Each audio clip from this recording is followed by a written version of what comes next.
இது என் ஆனந்தன் மற்றும் அவரது இசைக்குழுவின் இசைப்பயணம் பற்றிய ஒரு சுருக்கமான பார்வை. தமிழ்நாட்டைச் சேர்ந்த சாக்ஸோஃபோன் கலைஞர் என் ஆனந்தனும் அவருடைய 8 பேர் கொண்ட ஆனந்தம் மியூசிக் பேண்ட் கடந்த 20 வருஷமா இசை உலகத்துல எப்படி முத்திரை பதிச்சிட்டு வராங்கன்னு இன்னைக்கு பார்ப்போம். பாரம்பரிய இசையையும் நவீன தாளத்தையும் எப்படி இவ்வளோ அழகா ஒருத்தரால இணைக்க முடியும்னு நீங்க எப்போவாது யோசிச்சிருக்கீங்களா? முதலாவதாக இவங்க இசையோட மிகப்பெரிய பலமான அந்த ஃபியூஷன் ஸ்டைல் பத்தி பேசலாம். ஆனந்தன் பாத்தீங்கன்னா நம்ம இந்திய சங்கீதத்தையும் வெஸ்டர்ன் மியூசிக்கையும் ரொம்ப நேர்த்தியா இணைக்கிறாரு. பழமையான தேவாரத்துல ஆரம்பிச்சு இன்னைக்கு ட்ரெண்டிங்ல இருக்கிற சினிமா பாட்டு வரைக்கும் இந்த புதுமையை பார்க்கலாம். சாக்ஸோஃபோன் மாதிரி ஒரு வெஸ்டர்ன் வாத்தியத்துல நம்ம பாரம்பரிய இசையை வாசிக்கிறது நிஜமாவே 2 வேற வேற உலகங்களை இணைக்கிற ஒரு மேஜிக் பாலம் மாதிரி தாங்க இருக்கும். இரண்டாவதாக இந்த அற்புதமான இசைய அவங்க எங்க பிரதானமா வாசிக்கிறாங்க? முக்கியமா தென்னிந்திய திருமணங்கள் மற்றும் கோயில் திருவிழாக்கள்ல தான். இப்போலாம் கல்யாணத்துல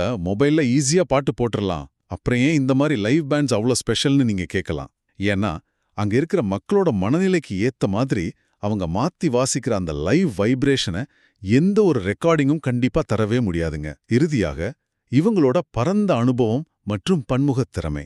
இந்த பேண்ட் இதுவரைக்கும் 500க்கும் மேற்பட்ட மேடைகள்ல சக்சஸ்ஃபுல்லா பெர்ஃபார்ம் பண்ணிருக்காங்க.